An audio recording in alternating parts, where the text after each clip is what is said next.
A political earthquake is shaking Britain. In a dramatic confrontation that has stunned Westminster, King Charles finds himself face to face with Labour's leadership duo, Keir Starmer and Angela Rayner.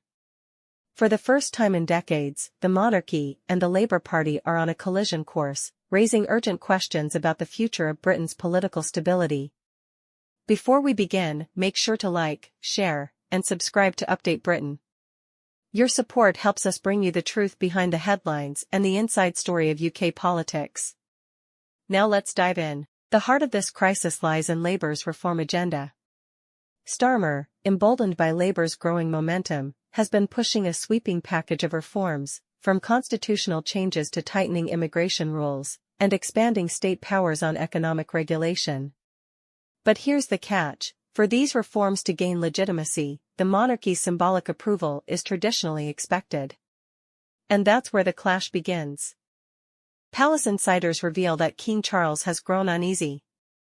He fears that Labour's reforms could destabilise the long-standing balance between Parliament, the monarchy, and the people. While Charles has no direct political authority, his influence as a constitutional monarch remains deeply symbolic. And refusing, or even hesitating, to lend approval could send shockwaves through the political system. Enter Angela Rayner.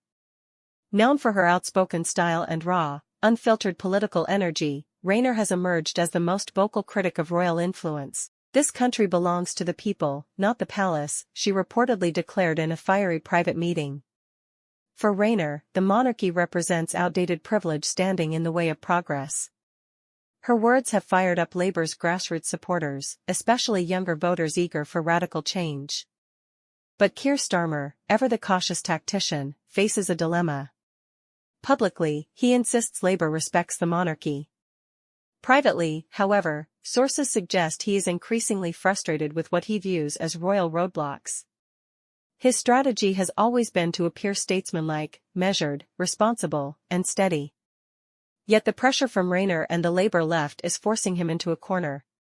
This has created an extraordinary dynamic: King Charles, the cautious guardian of tradition; Starmer, the calculating leader caught in the middle; and Rayner, the fearless firebrand demanding confrontation. Now let's talk about the political consequences.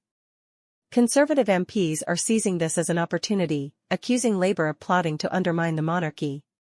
Nigel Farage and Reform UK have gone even further, calling Labour's behaviour a direct attack on the nation's heritage. For the Tories, this is the perfect wedge issue, defending the monarchy to rally their traditional base while painting Labour as reckless radicals. Public opinion is sharply divided. Recent polls suggest that nearly 60% of voters over 50 side with King Charles, seeing the monarchy as a stabilizing force.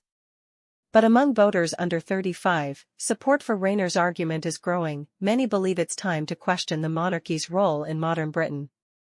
This generational divide is creating one of the most volatile political climates in decades. Inside Labour, the situation is no less tense. Rayner's boldness has sparked whispers that she could one day challenge Starmer directly for leadership. Her ability to connect with ordinary voters contrasts sharply with Starmer's lawyerly caution. If this standoff with King Charles escalates, it could cement Rayner as the rising star of the Labour movement, or it could backfire, painting her as too radical for Middle England. Meanwhile, King Charles is under immense pressure. Unlike his mother, Queen Elizabeth II, who ruled during an era of relative political stability, Charles has been thrown into the storm from day one of his reign. He knows any misstep could drag the monarchy into a partisan fight, something the Crown has always sought to avoid. Yet if he appears weak, critics will say the monarchy has become irrelevant. So what comes next? If Labour wins the next election, Starmer and Rayner will almost certainly push their reform agenda forward. That could force King Charles into the most difficult decision of his reign, whether to stand firm as a neutral figurehead or risk intervening in a way that changes the monarchy forever. One thing is clear: Britain is heading toward a constitutional showdown unlike anything we've seen in modern history. Britain is standing at a crossroads, and history is unfolding before our eyes. The stakes? The future of the monarchy, the strength of Labour, and the very balance of Britain's democracy. This political drama is far from over. Will Starmer and Rayner prevail in their push for reform? Will King Charles hold the line and protect the monarchy's traditional role?